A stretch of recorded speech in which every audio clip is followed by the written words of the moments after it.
하나님 말씀은 마태복음 5장 보겠습니다. 1절에서 4절까지만 보겠습니다. 예수께서 무리를 보시고 산에 올라가 앉으시니 제자들이 나아온지라 입을 열어 가르쳐 가라사대 심령이 가난한 자는 복이 있나니 천국이 저희 것이며 애통하는 자는 복이 있나니 저희가 위로를 받을 것이며. 기도하겠습니다. 걸어가신 하나님 아버지, 존귀와 영광을 받으시옵소서. 죄로 죽었던 저희들을 긍휼히 여기시고 사랑하사 저희들을 죄를 속량해 주셨고 의롭다 하셨고 하나님의 자녀로 불러주신 것 감사합니다.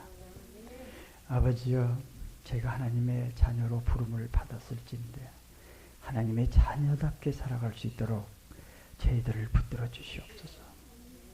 아버지, 저희들은 하나님의 자비와 긍휼과 인자하심이 없이는 한시도 지탱할 수 없는, 아무것도 할 수 없는 저희들입니다.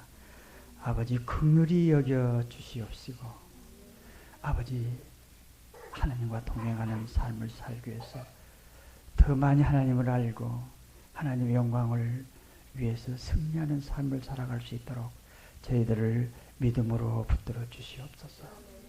성령 하나님, 저희들의 마음을 어루만져 주시고 저희들 속에 주님의 형상을 이루셔서 장성한 주님의 분량까지 자람으로 인해서 참으로 하나님 경외함 속에서 하나님의 영광을 볼 수 있도록 저희들의 영안을 열어주시고 거룩한 진리의 말씀으로 저희들을 씻겨 주시옵소서. 이 시간 아버지 영광 받으시옵소서. 감사하고 구주 예수 그리스도 이름으로 기도드리옵나이다. 아멘. 오늘부터 수요일 3회에 걸쳐서 산상수훈 중에서 핵심이 되는 팔복에 관한 것을 공부하고자 합니다. 5장부터 7장까지는 산상수훈이라고 해서 예수님이 우리가 신앙생활 해가는데 가장 기본적인 법을 선포하신 것이에요. 그래서 여러분들이 이 마태복음 5장에서 7장까지 내용을 이해가 될 때까지 좀 자세히 몇 번이고 반복해서 읽을 필요가 있어요. 그러면 이 안에 예수님께서 정말 하나님의 자녀로 거듭난 천국 시민이라고 하면은 너희들이 이 세상에 어떻게 살아야 된다 하는 내용을 여기다가 전부 만들어 놓고 설명을 해 놓으셨어요. 여기 보면 성품의 변화라든가 기도라든가 그리고 우리 일상생활에서 우리가 대인관계, 세상에 나가서 어떻게 살아야 되고 하는 부분을 5장에서 7장 사이에 다 들어가 있어요. 시간이 되면 이 산상수훈 5장에서 7장은 꼭 좀 심도 있게 공부를 하고 싶어요. 근데 이번 기회에는 이 가장 핵심적인 5장 1절에서 12절까지 있는 팔복에 관한 것을 좀 집중적으로 공부를 해보고자 합니다. 산상수훈이라고 하는 것은 예수님께서 산 위에서 선포하신 하나의 법이에요. 법. 근데 이거는 천국 시민은 반드시 지켜야 할 법입니다. 천국 시민이 누구예요? 천국 시민. 천국 시민은 참으로 회개하고 복음을 듣고 구주를 영접해서 주님을 영접한 사람들이 천국 시민이 됐어요. 하나님의 자녀로서 태어난. 이 천국 시민들은 반드시 이렇게 살라 하는 얘기예요. 그래야만 하나님이 주신 복을 누리고 살 수 있다. 그런 얘기예요. 그러니까 여기서 말하는 이 팔복이라고 하는 것은 이거를 지켜야 복을, 이렇게 살아야 복을 받는다가 아니라 이미 복을 받은 하양 천국 시민은 반드시 이렇게 살아야 된다. 그래야 천국이 네 것이다는 거예요. 그런 사람에게 천국이다. 그런 얘기예요. 그러니까 우리는 이미 복을 받기 위해서 뭐 어떻게 살아야가 아니, 이렇게 살아야 된다가 아니라 이미 천국 시민으로서 복을 받은 사람이기 때문에 당연히 이렇게 누리고 살아가야 된다는 얘기거든. 그런데 이 살아야 한다는 이 얘기는 우리가 행동으로 뭘 어떻게 해야 되겠다 하는, 내 의지를 가지고 뭘 이렇게 해야 되겠다 하는 그 행동을 요구하는 것이 아니라, 여기서 말하는 것은 우리의 심령의 변화된 상태를 이야기하는 거예요. 그러니까 예수님이 성육신에서 오시면 맨 처음에 오셨잖아요. 그거를 초림이라고 그럽니다. 그리고 앞으로 오실 거잖아요. 앞으로 오실 거를 재림이라 그러잖아요. 그러면 우리는 이 초림과 재림 이 사이 요 시간 동안을 이 땅에서 살아야 됩니다. 이 땅에 사는데 우리는 이미 구별된 하나님의 자녀로서 육신을 입고 마귀가 지배하는 이 세상에서 살아야 되기 때문에 반드시 구분된 삶을 살아야 되는 거예요. 자, 구분된 삶을 살기 위해서 하나님, 지금 예수님께서는 산상수훈이라고 하는 데서 천국 시민이 지켜야 할 법을 선포하신 거예요. 요 기간 동안에 살아야 되는데, 자, 초림은 이미 예수님이 성육신에서 이 땅에 오셨을 때 이미 천국은 이 땅에 임했어요. 예수님 오실 때. 그런데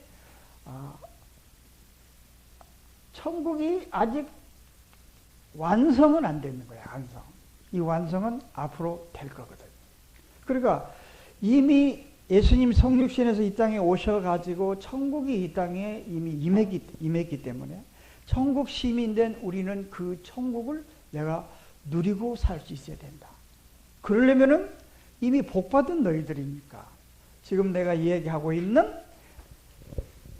여기서 선포하고 있는 이 법을 따라서 너는 이미 살고 있어야 되는데 과연 너는 이렇게 사느냐라는 질문을 하고 계시는 거예요. 다시 한번 얘기하지만은 여기서 이야기하는 뭐 심령이 가난한 자라든가 애통하는 거라든가 온유한 자라든가 의에 줄이고 목마른 자라든가 긍휼히 여기는 거, 마음이 청결한 거, 화평케 하는 거, 의를 위하여 핍박을 받는 거, 이런 것들은 이미 복을 받은 너희들은 이걸 이미 이렇게 살아야 된다. 그래야 천국이 네 것이다. 천국이 네 것이다라는 얘기는요, 이미 천국을 내가 누리고 살아라는 얘기거든. 근데 우리 신앙생활이 어떻습니까? 천국을 내가 누린다는 것은 뭐예요? 천국은 하나님이 직접 다스리는 곳이 천국이잖아요. 그렇죠? 앞으로 이루어질 것인데. 근데 이미 이루어진 천국 안에서는 주님이 나를 통치하신다. 왕으로 통치하시고 주인으로 통치하시는데, 그거를 내가 누리고 살지 못하면 이 세상에서 우리 삶은 하나님 자녀라고 하면서도 늘 평안도 없고 답답하고 뭐가 안 풀리고 뭐가 꼬이고만 있고. 근데 왜 그러는 거냐? 이미 다 줬는데 네가 왜 누리지 못하느냐? 여기 보면 심령이라는 것이 네가 변화되어 있지 않은 상태에서 살고 있다는 얘기예요. 그래서 그거를 지적하고 계시는 겁니다.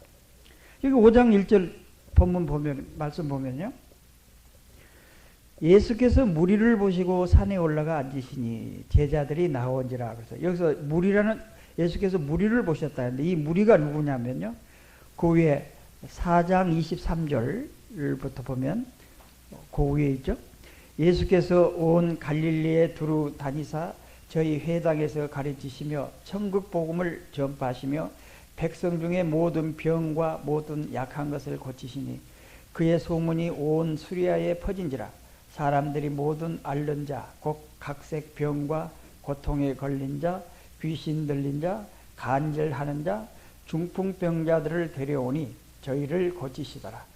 갈릴리와 데가볼리와 예루살렘과 유대와 요단강 건너편에서 허다한 무리가 쫓으니라.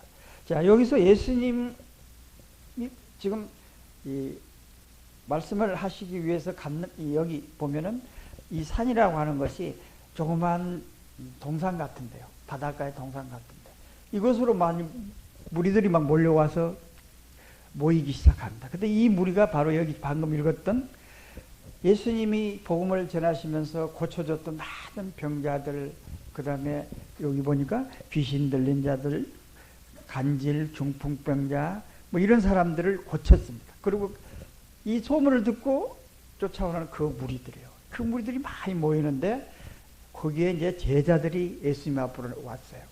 그래서 여기서 말하는 산상수훈은 물론 이 무리들도 그 시간에 들었지만은 예수님은 제자들을 향해서 이 말씀을 하시는 거예요. 자, 한번 봅시다. 자, 3절 보니까 심령이 가난한 자는 복이 있나니 천국이 저희 것이며, 얼핏 이 말씀 보면은 심령이 가난한 자는 복이 있다, 그 천국이 저희 것이다. 그러니까 심령이 가난하게 된 자는 복이 있다, 천국이 저희 것이다, 이런 말씀인데, 여기서 심령이라는 게 뭐냐?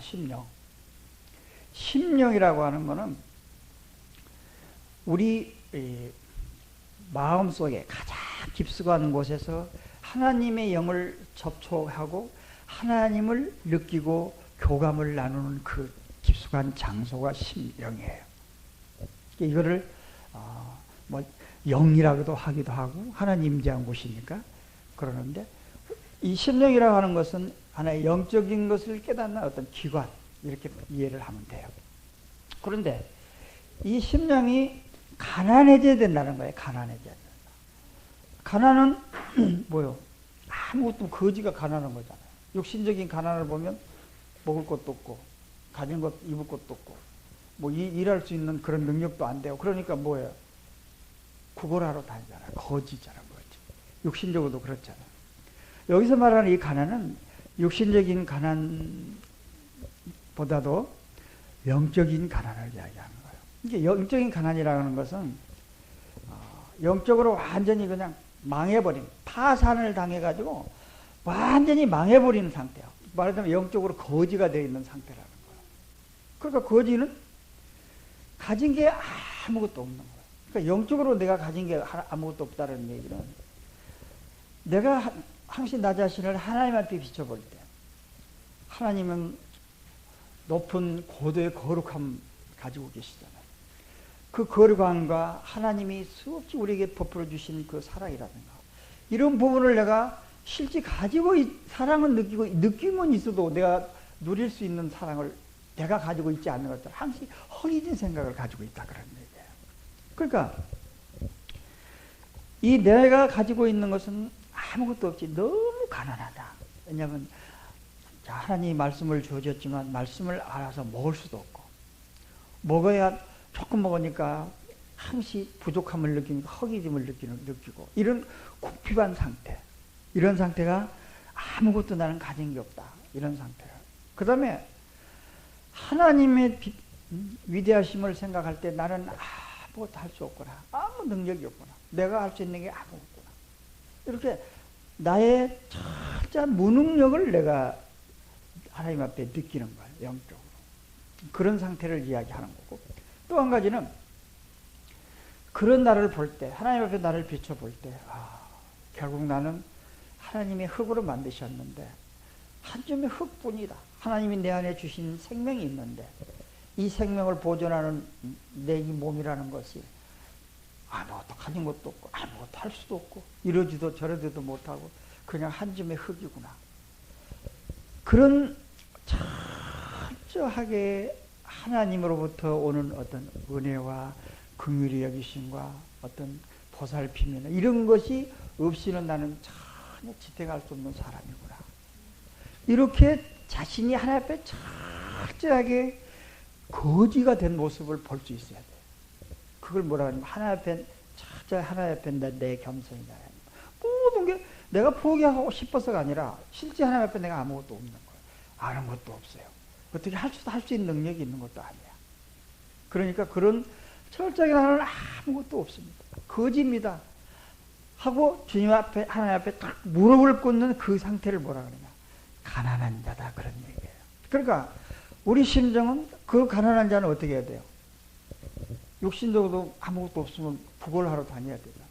그러니까 나 거지니까 영적으로 아무것도 없으니까 무릎 꿇고 하나님 당신이 주셔야 됩니다. 당신이 나를 불쌍히 여겨주시고 부족한 거 당신이 채워주시고 필요한 거 당신이 나 공급해 주셔야만 나는 한순간이라도 지탱하고 살아갈 수 있는 존재입니다. 하나님 하고 무릎 꿇는 그 상태를 뭐라 그래요? 심령이 가난한 자다. 그 상태를. 그러니까 우리는 하나님 앞에 이런 자세로 늘 살아야 된다. 그 얘기거든요. 근데 우리는 안 그렇잖아요. 뭐가 잘 안 풀리고 뭐 안 될 때 그때는 아이고 주님 하고 무릎 꿇고 왜 안 됩니까 하고 눈물도 흘려보기도 하고 그렇게 하잖아요. 근데 그렇지 않을 때는 하나님 모르고 잃어버리고 살아. 또 얻어맞고 나면 또 하나님 하고 우리 상태가 그렇다는 거예요. 그러니까 복을 누리지 못한다는 얘기예요. 복을 누리지 못하는 거다. 복이 뭐야? 우리가 이미 받은 복이라 그러는데 받은 복이 뭐냐? 받은 복에 대해서 성경은 이렇게 말하고 있습니다. 로마서 4장 한번 보세요.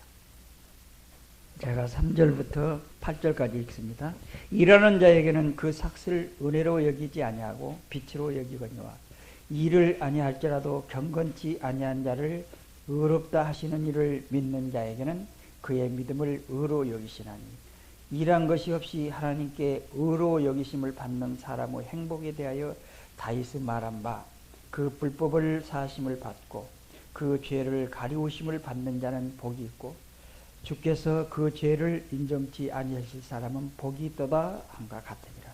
자, 이 말씀 보니까 자, 복이 뭐냐면 일을 아니할 자도 하나님께서 5절에 보니까요. 일을 아니할지라도 경건치 아니한 자를 의롭다 하시는 이를 믿는 자에게는 그의 믿음을 의로 여기시나니.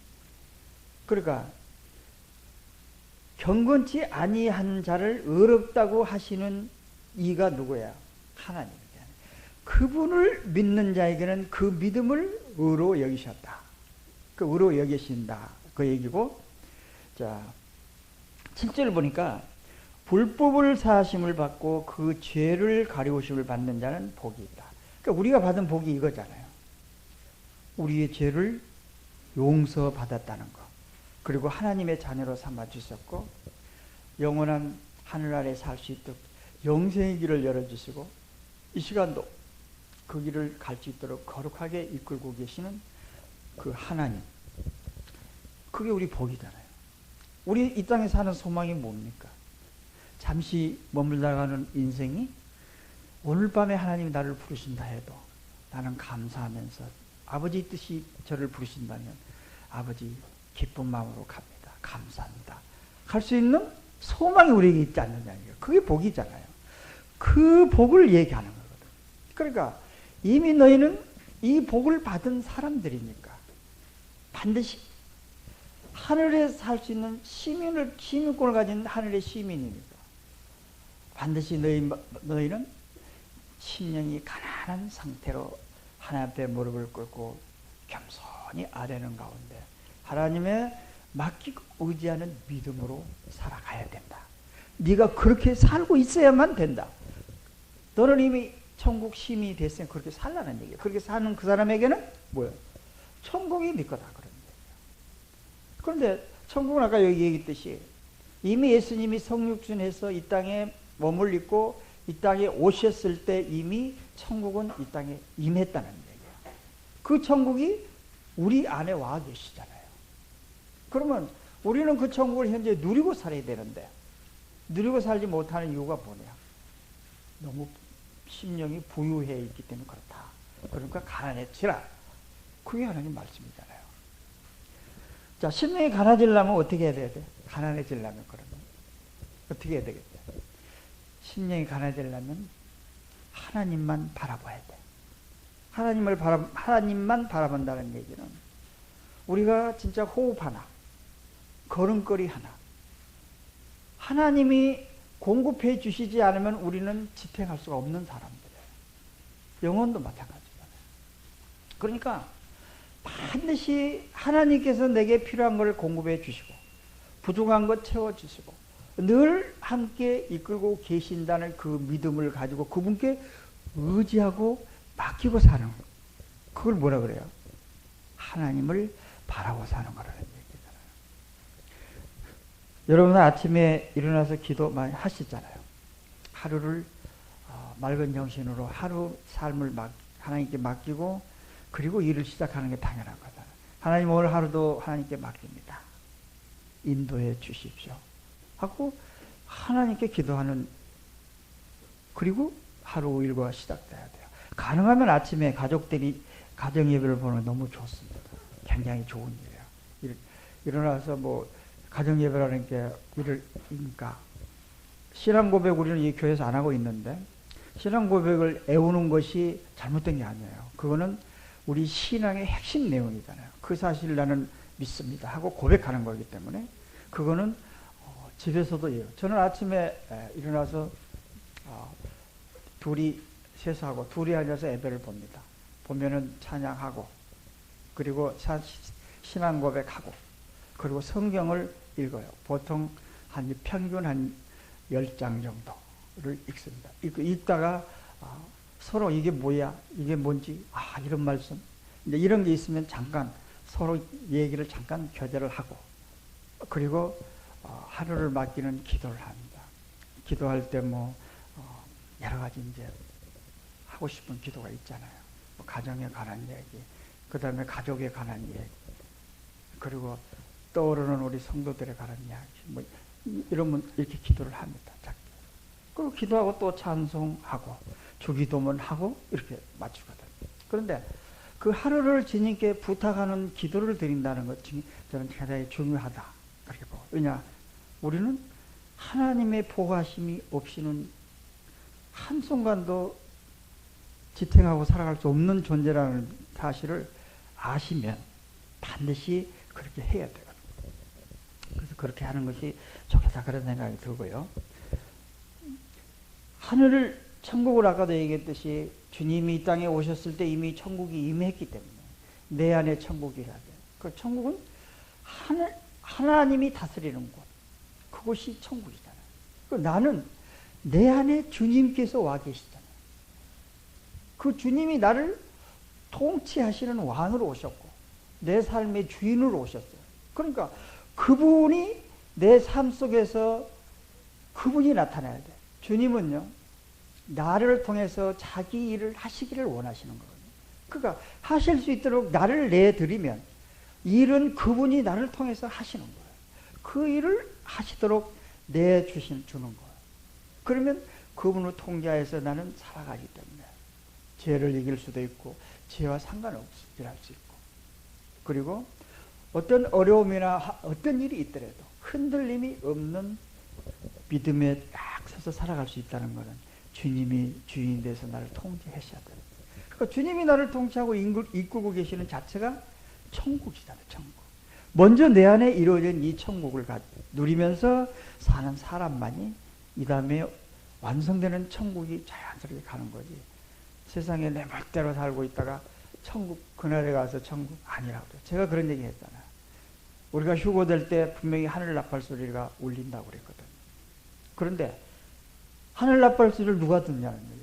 평상시에 하나님의 음성을 듣고 살아온 사람들만 그 음성을 들을 수가 있는 거예요. 깨어 있어서 듣는 사람만 듣는 거예요. 그날 어느 날 갑자기 나팔 소리 육신의 귀가 듣고 아니에요. 우리 삶은 그래서 예수님은 이 중요한 얘기를 하고 계시는 거예요.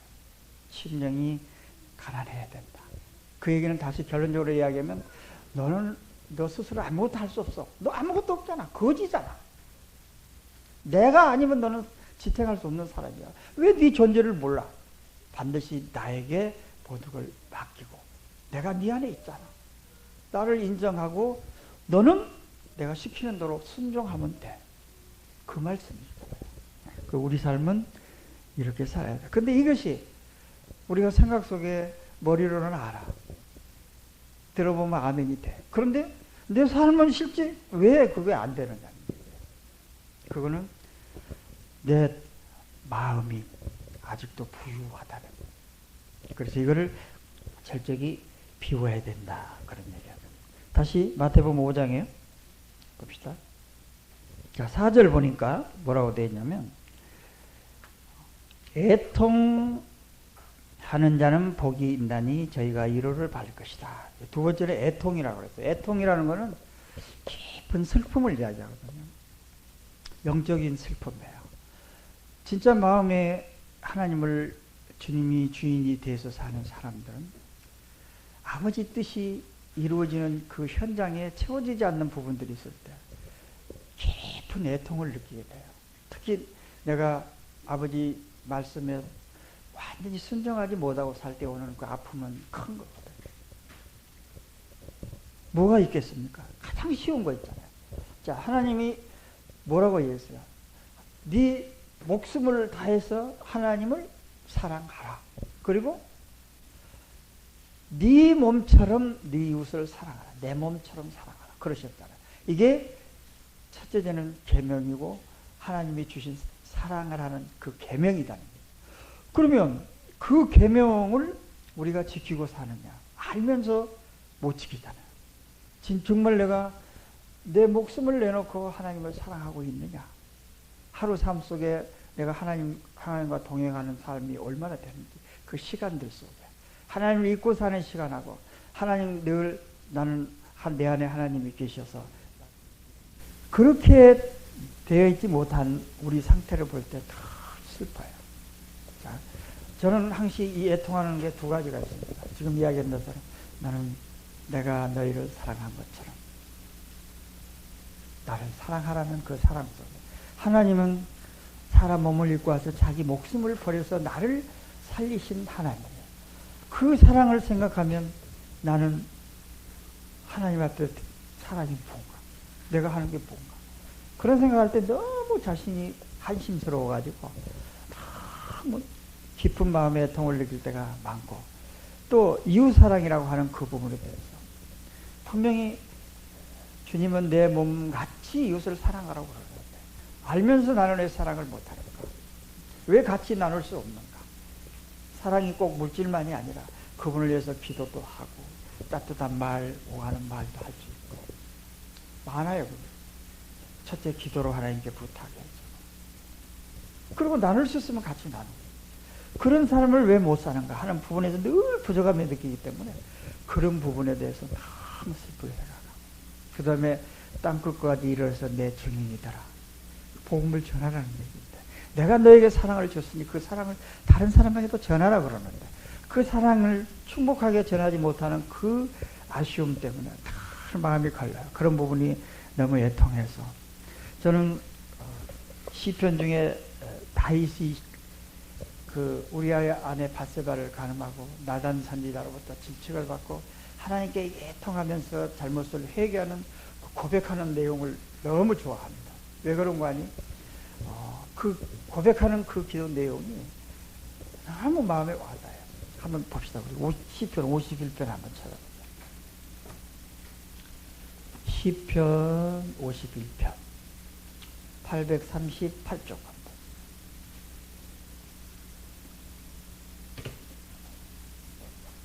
자, 1절부터 볼게요.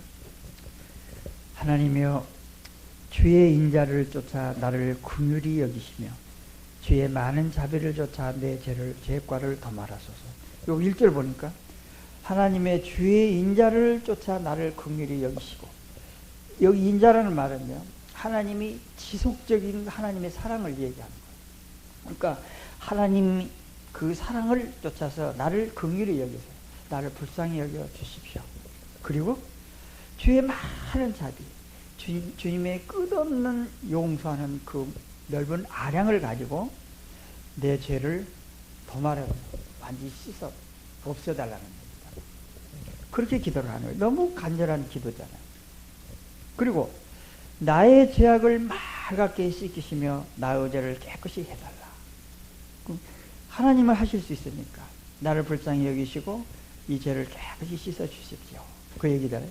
대전하는 내 죄과를 아오니 내 죄가 항상 내 앞에 있다. 그러니까 나는 내 죄를 압니다. 그러니까 주님 이 죄를 반드시 깨끗이 씻어주세요.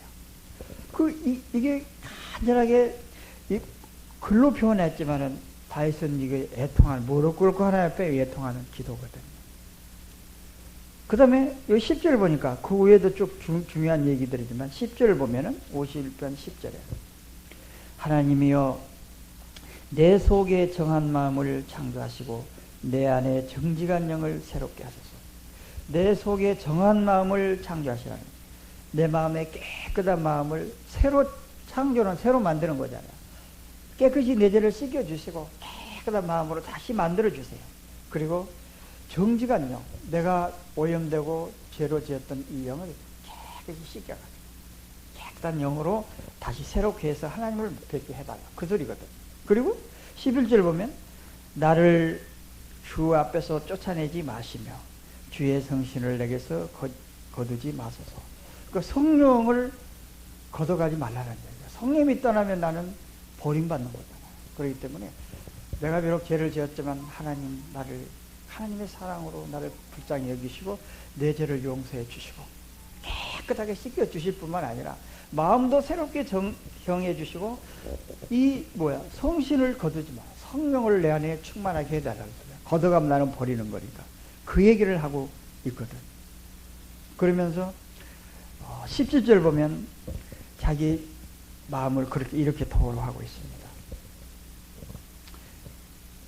하나님이 구하시는 제사는 상한 심령이라 하나님의 상하고 통회하는 마음을 주께서 멸치지 아니하시라. 이 말은요, 하나님이 구하는 제사라고 하는 것은 상한 심령이다. 마음을 애통해. 상한 심령에는 죄로 찢기고 해가지고 막 아파있는 그 마음을 하나님께 드러내놓고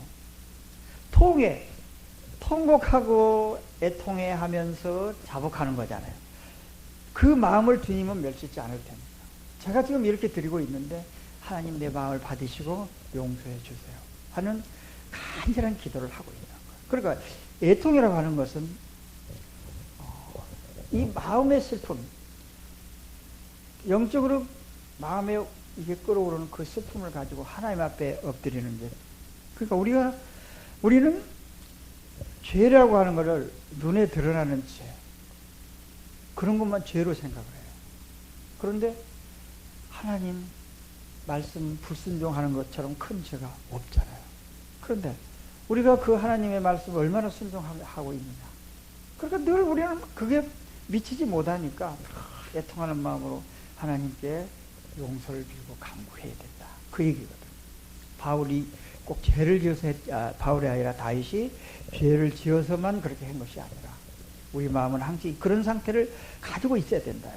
누가복음에 보면 그런 거 있잖아요. 예수님께서 식사를 초대받아서 집에 들어갔어요. 그런데 그 마을에 사는 죄가 많은 여인이 따라왔습니다. 따라와가지고는 어떻게 했어요? 예수님의 발을 눈물로 씻었어요. 눈물로 그리고 머리카락, 여자들의 머리는 영광의 상징이라고 그럽니다. 근데 그 머리카락을 가지고 예수님 발에 자기 눈물로 적셔가지고 머리카락을 가지고 예수님의 발을 씻겼다 그래요. 이 눈물로 발등을 씻길 만큼 자기 죄가 많아서 애통하는 그 심정이거든요. 그러니까 중동은 그 먼지 많은 곳이니까 손님이 들어오면 손님이 발 씻을 물을 이렇게 갖다 줘야 돼요. 그래서 발을 씻고 들어가도록 이렇게 하는데, 이 여인은 예수님이 그 먼지 잔뜩 묻어있는 그 발을 눈물로 씻었다. 그러니까 얼마나 죄가 많아서 애통했느냐 하는 부분은 나중에 누가복음 7장 38절 보면 그런 말이 있어요. 읽어보시기 바랍니다. 그런데 이 애통하는 마음을 그리고 통회하는 마음으로 하나님께 자백을 하지 않으면 늘 마음이 어때요? 답답하고 심기가 불편해가지고 편하지 않아요.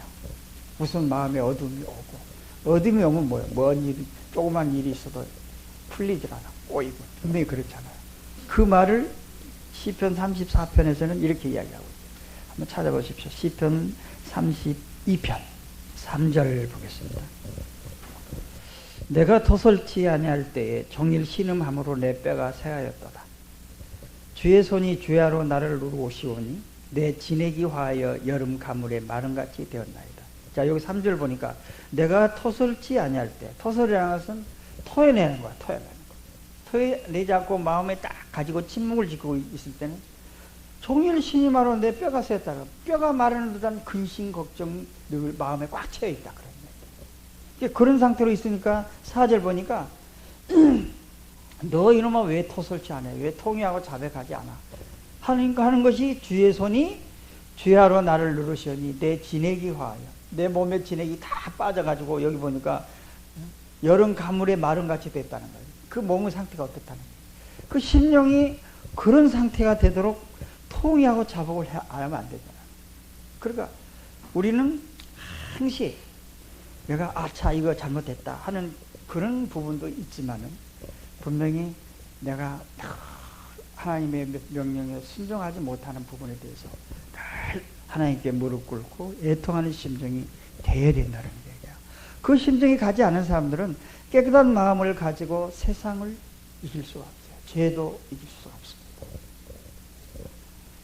우리는 하나님의 자녀이기 때문에 순간적으로 실수해서 죄를 지으면 그 죄를 순간적으로 지울 수는 있죠.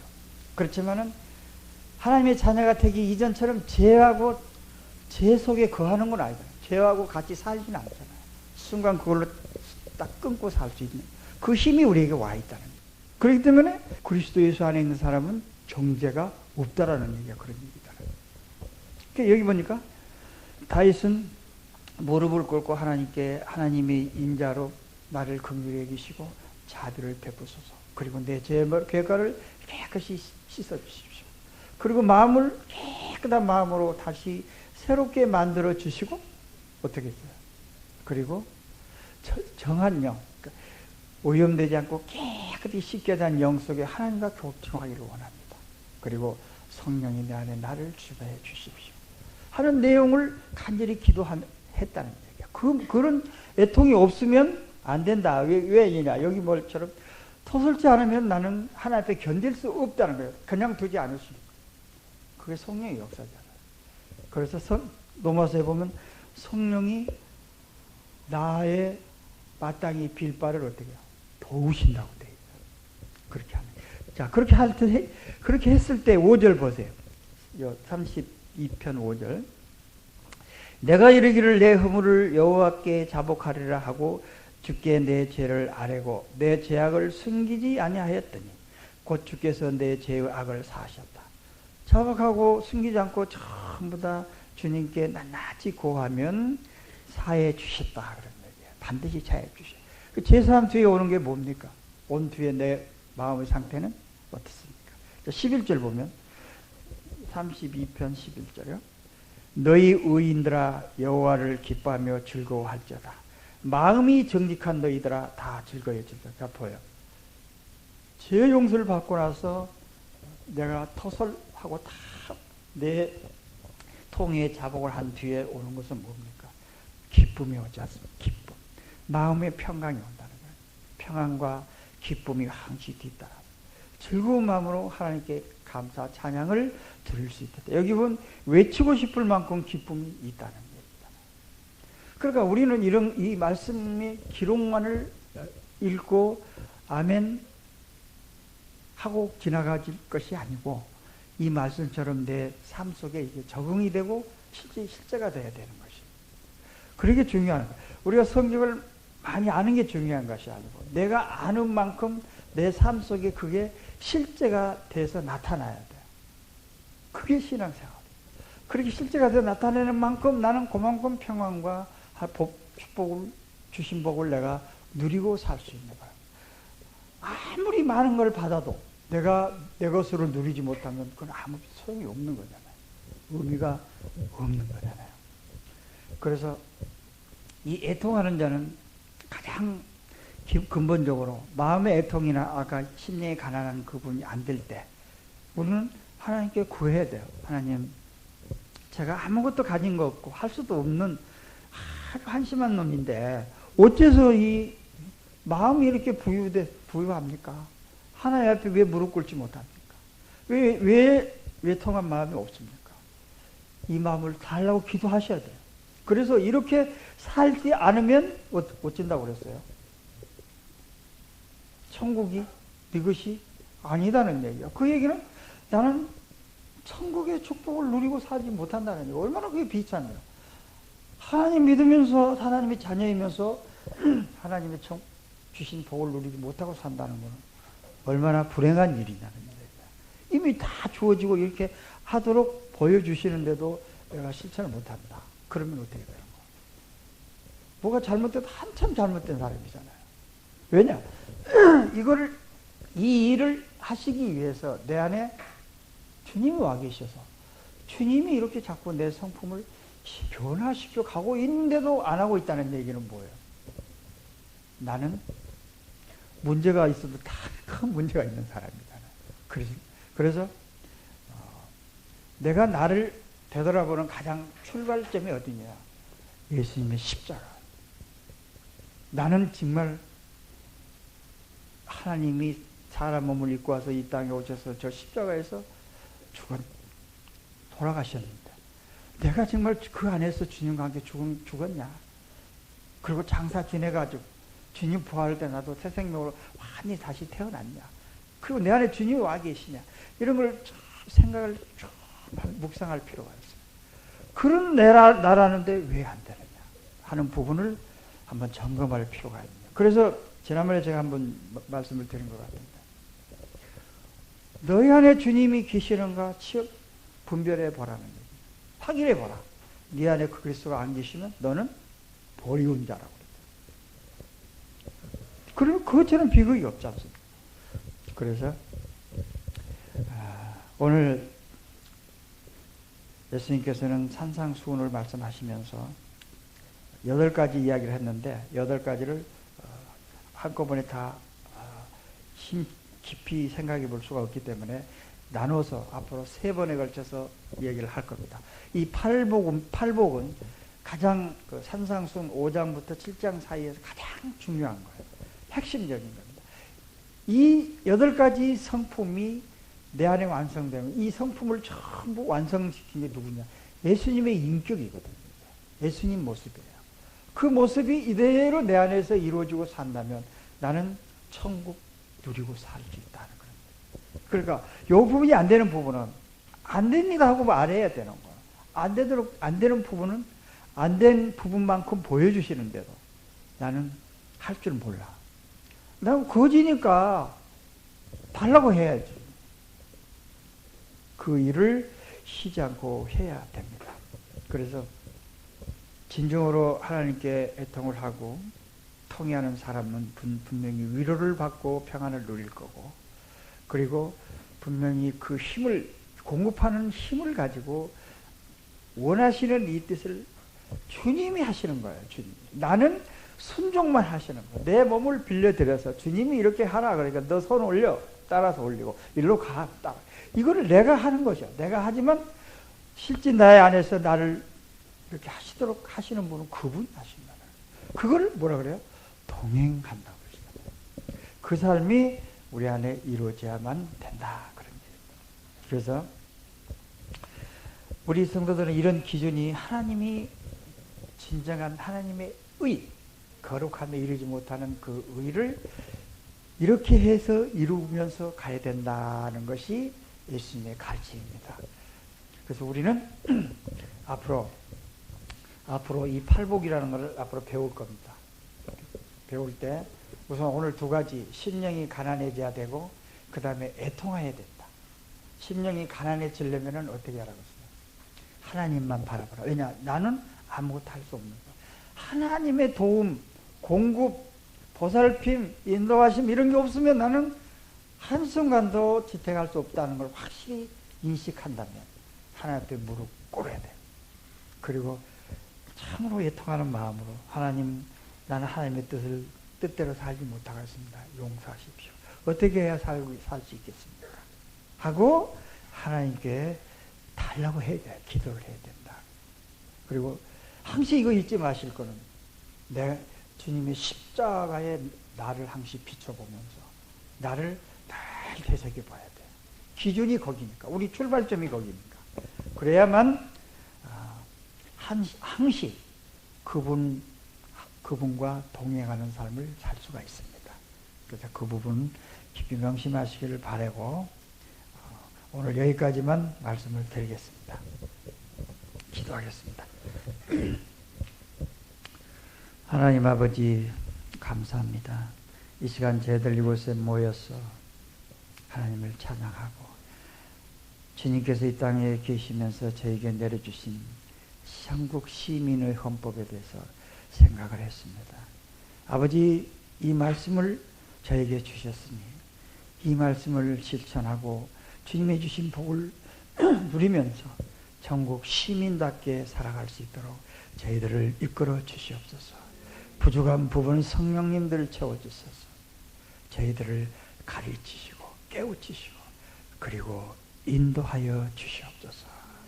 그래서 주님과 동행하는 삶 속에서 하나님 뜻을 이루어드리고 영광을 드리면서 주님 오시는 그날까지 하나님과 함께 천국 시민으로서 살아갈 수 있도록 아버지 오늘도 붙들어 주시옵소서. 남은 시간 인도하심에 맡기고 감사하오며 우리 구주 예수 그리스도 이름으로 기도합나이다. 아멘.